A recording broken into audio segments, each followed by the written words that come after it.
right? If you talk too close, you will lower down a little bit.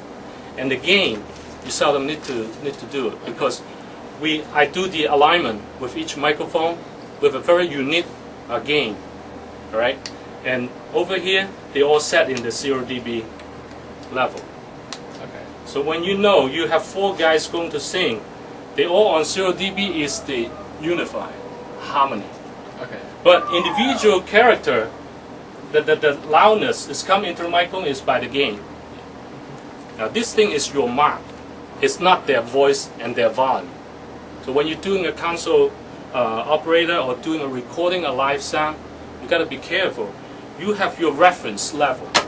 That means every time when I raise the signal to the 0 dB mark, you see the mark is very obvious over here. In every most console, they have a 0 dB mark. That means when I move up my fader to here, I will have the loud enough sound before feedback. This is very important, right? And the input depends on each individual. So you will adjust the gain on top instead of here, right? If he comes a little lower or he comes softer, you can move up a little bit. Now these things is from 0 to 10 dB is a way loud.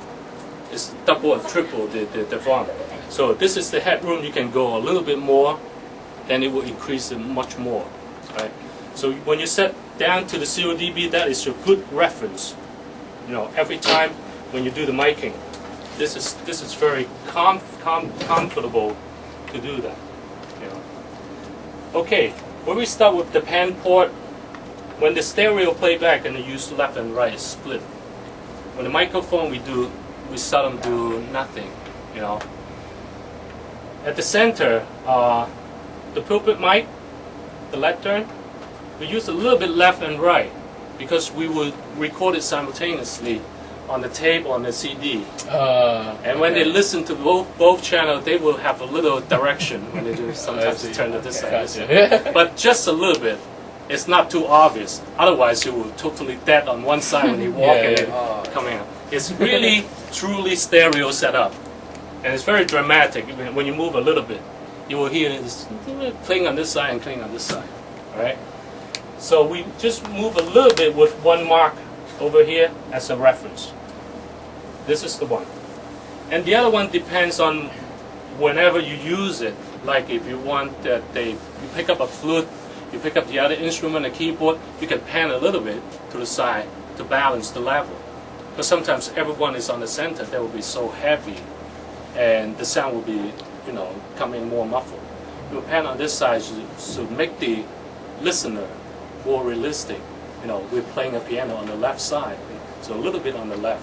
You know, a guy who playing a flute is on the right side, so a little bit right. This is the pan port usage.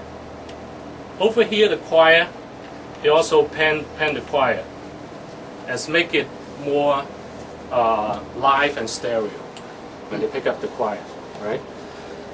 So this is the pan port. This portion we don't use. Go up to the blue switch. Blue or green? Anyway, Navy, Sieg, I don't know. Yeah. This is the aux switch. They got aux 1, 2, 3, 4. And then they have a switch to double. The last one will be 5 and 6. That means it's select shift to 5 or 6 or 3 and 4. Okay. But we just use the untouched original setting. We don't use too complicated. So we use 1, 2, 3, 4. Right? For green switch, 1 and 2 is for the effect full out.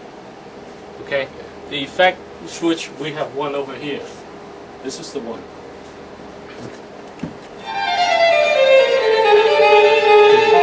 So you got 1 and 2 is 2 channel, separate.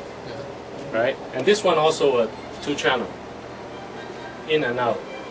So this thing will send out the signal. And then when it comes to this one.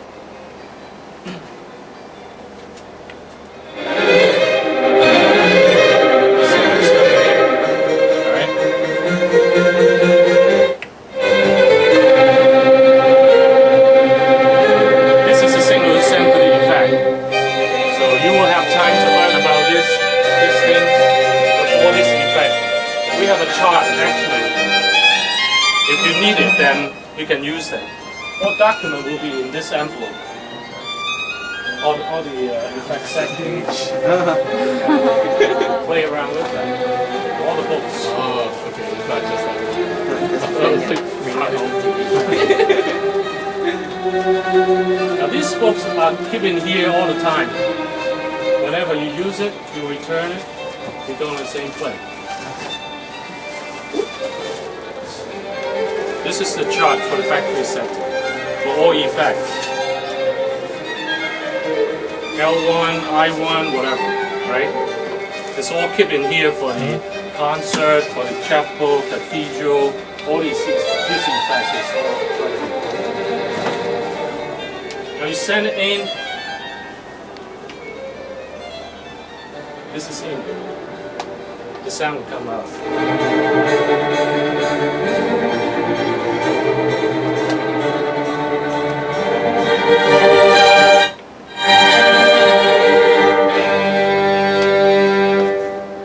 This is the effect, aux 1 and 2. You can play around that later, right?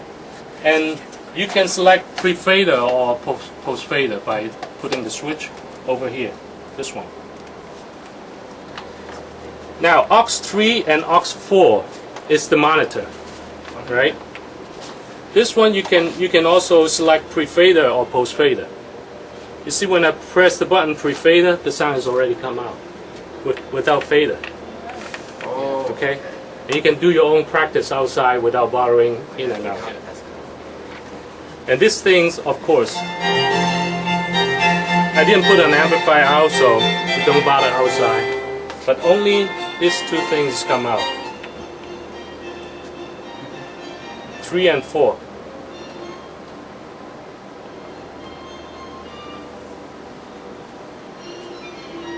Okay. This is how this aux send out the signal, right? They send all of them.